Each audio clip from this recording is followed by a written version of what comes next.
All right, all right. Welcome to video 15. In this one, we're going to be talking about news and fundamentals. And this one's really fascinating. It's super interesting to look at the three things: technical, fundamental, and sentimental analysis. That's what drives the markets. And fundamental analysis is all about news and data, geopolitical events, and all sorts of other things that could impact the way that investors perceive the market and what it's going to do in the future. So I'm going to share my screen, get right on into it, and you guys get ready to take some notes. If this is new material for you, definitely pay attention. Try not to get too distracted because you will want to focus on what I am going over, especially when it comes to interest rates, inflation, and the Federal Reserve. So let's go ahead and get into it, guys. So the investing world is full of cause and effect circumstances. It's what drives the markets and investing as we know it. Good news and positive data drives and gives investors hope. Bad news and negative data may discourage faith and hope in certain markets. There's so much going on in the world. It's sometimes difficult to pinpoint what exactly moves markets at certain times.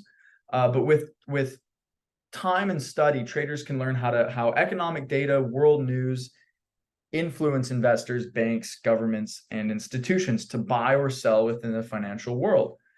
Keep in mind that some humans on Earth have power, which can impact some markets more than others. This is a game, and the better traders understand it, the better they are at playing it. So, Econ 101. We are run by economics, capitalism, supply and demand, businesses, the idea of scarcity, supply and demand, and entrepreneurship. There's a lot more to it, but capitalism and innovation drives market growth and advancement in human resources. Conveniences make life better, and a new company with brilliant ideas have potential to shift markets and generate profit by selling their ideas to the general public. Examples are airplanes, cell phones, computers, cars, etc. So to get started, let's dive into money and the basic components of business, politics, and economics. So what is money? Why do we need to make money? When we're trading, how does money refer to the markets, right? So money is the valuable concept that drives human innovation. It is incentive to make ideas into reality. Money is the root of all good and all evil. Without money, there's no competition, no innovation, and no functioning societies. To each their own, everyone's philosophy about money differs. However, money is one thing. Money is debt. Money is debt. The only thing that's not debt is gold, because gold is a tangible object that you can buy, right? But other than that, money is debt. The more money a company or person has, the more they can loan out or purchase something that will then provide a return on investment with interest. This includes real estate, stocks, business ventures, and bank investments. When you loan out money, it has to be paid back. This becomes an ongoing circle of debt that gets paid back over time. And who has control over the debt that circulates the economy? The Federal Reserve, or the government that oversees bank transactions in a particular country.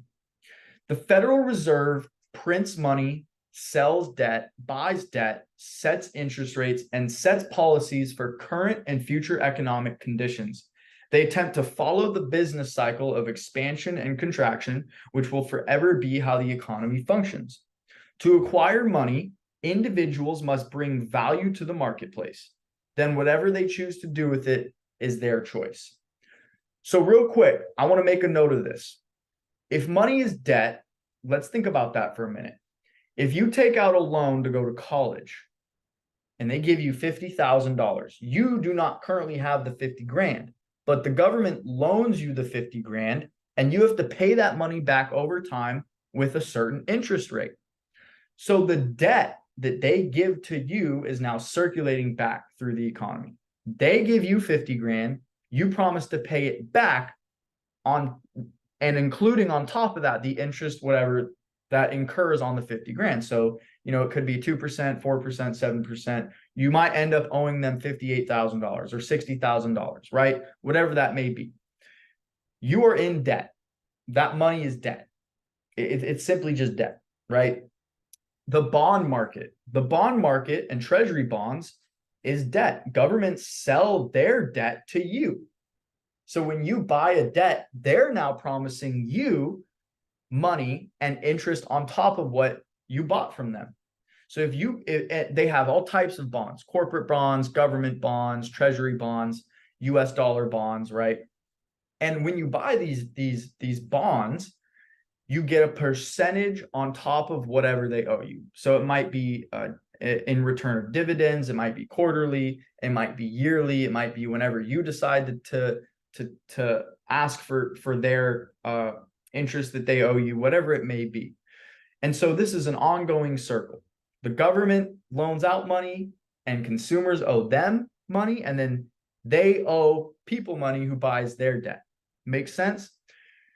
So money is just debt. It's getting passed around over and over and over again. It circulates. And we measure that with inflation and interest rates and economic expansion, whether or not people are spending money, all sorts of things like that, right? So let's talk about politics. Politics is a big deciding factor between economic success and failure. The state of the economy is the #1 topic voted on when America chooses whether to vote Democrat or Republican. Regardless of your beliefs or biases, those who serve the government as representatives, whether it is senators, congressional leaders, or even the president, are bought out by businesses with trillions of dollars. Companies that founded America own America. Very simple. The steel corporation, the oil corporations, the food corporations, anything that is scarce, anything that has extremely high demand is what owns America. Those are the companies that own America. They have power and they can sway things the way that they want, especially oil companies, especially steel companies. Anything that you can think of that is a basic necessity for human beings, because capitalism turned it into a business, we as human beings rely on their services. And so they have power, right? They can influence the way that politics is voted on. They can influence the way that politicians vote in office for certain bills that may harm their companies. One of the big ones is pollution-oriented companies that have to pollute the air, right? We tax those companies and we ask for subsidies from them. But one thing they can do is they can say, hey, what if I pay you X amount of money to keep this off the bill? To not even vote on it. You bet your ass that people are doing that all day long, 100%, right? Within politics comes decisions that affects markets every day and everyday life. With time, traders can learn what political decisions do that to the current economy. Keep in mind, politics will always be a touchy subject because of the great divide in beliefs and opinions. However, it is still important to be aware of how our leaders govern the country. That finally brings us to one of the biggest fundamental concepts, concepts, plural, which impacts the markets. And this is fundamental analysis at heart. It's the basis of how investors gauge whether it to be in fear or to be greedy and try to make money. So what are some of the basic terms to become familiar with? I highly recommend writing these things down. This would be interest rates. Interest rates is what banks charge other banks to loan out money. It's the overnight rate at which we charge banks to borrow money. So if you're the Federal Reserve Bank and Chase Bank needs a loan, the government charges Chase interest on the loan that they ask for. And then Chase, who loans the money to you, then marks up their interest rate depending on what they owe the government. So then you end up paying a higher interest rate or a lower interest rate depending on whatever the government sets it at. And that's how that works, right? Inflation is consumer price index. That's measuring the consumption of goods and services within our country. It could be, everyday spending, it could be household spending, it could be retail sales, traveling, really anything you can think of kind of goes into the inflation data. Non-farm employment is the number of employed people for the previous month. So it would be people that work in the government, people that work at Amazon, people that work at restaurants, people that work in big, corporate America. I mean, really any job you can think of except for farming. And so there's two different types of non-farm employments, of course. The unemployment rate is how many people are filing for unemployment. Usually the number is around 3.5%. So, out of 300 million Americans, you might have, let's say, I don't know, freaking maybe 1 million people filing for unemployment, every month. It really fluctuates up and down. It's a very small number. It could be 3 million, could be 4 million people filing for unemployment. The unemployment rate's important though, because a low unemployment rate is typically good. It means that people have jobs, people are being able to afford things, and are not doing good. A high unemployment rate means that people are unemployed. They're not making money. They have to file for unemployment, which means they have to get support from the government. And so that's a very important number as well in our country. The Federal Open Market Committee is the FOMC. The Federal Open Market Committee sets monetary policy.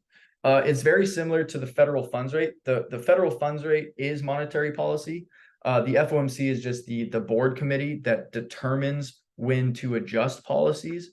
So one of those is the federal funds rate, which is the overnight rate at which banks charge other banks. So a great example, the best way I can put this is when you go to buy a house and you have to get a loan for the house from the bank, you have an interest that you pay back on that house over a 5 to 10 to 20-year period. And that interest rate fluctuates depending on the economic conditions of our economy. So if you go to get a house and you get a loan for $100,000 and the interest rate is 3%, that's a steal because that's a low interest rate. But on the other hand, if interest rates are high and you're paying 7 to 8%, you're paying more on that loan that you had to take out for that house, which is harder to pay back. So you want lower interest rates when you're buying a house. Same with cars. You want a lower interest rate. The only reason you want a high interest rate is if you were an investor and if you bought people's debt. When you buy bonds and corporate bonds and treasury bonds, what you're doing is you're looking for these bonds to pay back a higher interest, because if you buy their debt and are looking for an investment, a return on your investment, you want more return than you bought it for, which means a higher interest rate is in favor of your investment. The Federal Reserve is what prints money and injects money into the economy. The Fed is responsible for the money in circulation. They're responsible for a variety of other factors like monitoring inflation, monitoring interest rates, monitoring the unemployment rate. They moderate everything, and they make sure that we're in a good area. GDP stands for gross domestic product. Gross domestic product is what the economy is making on a quarterly basis. So it's how much money we bring in compared to how much money we spend as an overall entity. So that means, like, let's say America in Q4, our revenue was, let's say, $1 trillion, but then we were spending $1.2 trillion. That means we're in a $2 million deficit. That means we're spending more money than we're bringing in. That would release a negative gross domestic product. Makes sense? PCE, gosh, man, I kind of forgot what PCE was. I believe consumer expenditures, personal consumer expenditures, something along those lines. It's how much the consumers are spending and making. It's kind of like a gauge of like, oh, if you worked at a restaurant and you had living expenses, what are you making compared to how much you're spending? So that's more of a micro indicator. Monetary policy, interest rates, selling bonds, inflation, that is monetary policy. Recession and expansion. When the economy is in a recession, it basically indicates that how do I put this? We are not making money. We have high unemployment.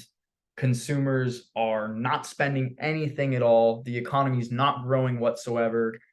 And it's technically a bad thing, right? It's frowned upon compared to expansion, which is everybody's got jobs, everybody's spending money, prosperity, woo, like, oh, we're America, economy, woo.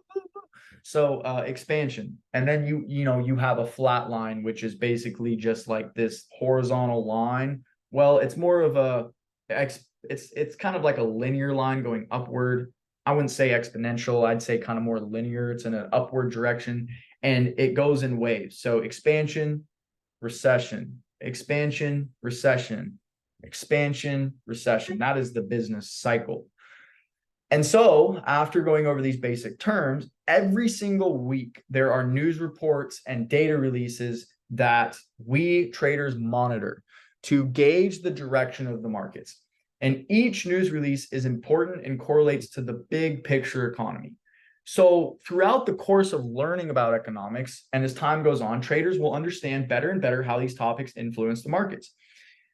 Remember, it is a new language. It is a new type of study. It's just like anything. If you're going to learn Spanish, you got to learn the ABCs in Spanish. You got to learn, the feminine and masculine. You have to learn the things in order to be able to speak that language. Same thing with economics. It's simply a language. We will discuss fundamental analysis quite a lot here at 1022. We go over it actually almost every single day. It's a big part of our analysis and our trading. So for now, keep plugging into the live sessions, keep watching the educational videos, and that is where the majority of the information will be learned. Wow, that was a lot, guys. Whew. I hope you guys took some notes. I hope you guys understood. You might still be confused about a couple things, especially the concepts regarding the Federal Reserve and inflation and interest rates, and that's okay. You don't have to understand everything right away. It took me quite a I wouldn't say quite a long time. It did take me some time to understand how these things did work, and you'll get better at that as we continue learning. So I hope you guys enjoyed this video. It is going to wrap up the basics section for 1022. It was super fun creating these videos for you guys, and it hopefully is a lot better than what I was taught. I want to be that person that I wish I had for other people. I want to be able to give you guys the sauce and the value and hype you guys up, get you prepared to become successful traders. There's some things that can be taught and learned, but there's some things that can't be taught. You have to learn it through experience. You can learn it from me, but you won't understand it till you experience it yourself. And so hopefully with these videos, you are beginning to develop an understanding for how things are going to go. And I can't wait for you guys to start the intermediate videos. It's going to be absolutely amazing. A large majority of technical analysis and all of the gems, all the good stuff is in intermediate and advanced videos. The basics are fun too, but not as fun as what's going to be next. You guys, thank you so much for following through and joining us through the beginner series. I hope you enjoyed every single minute of it, and I will see you guys all in the next one. Take care.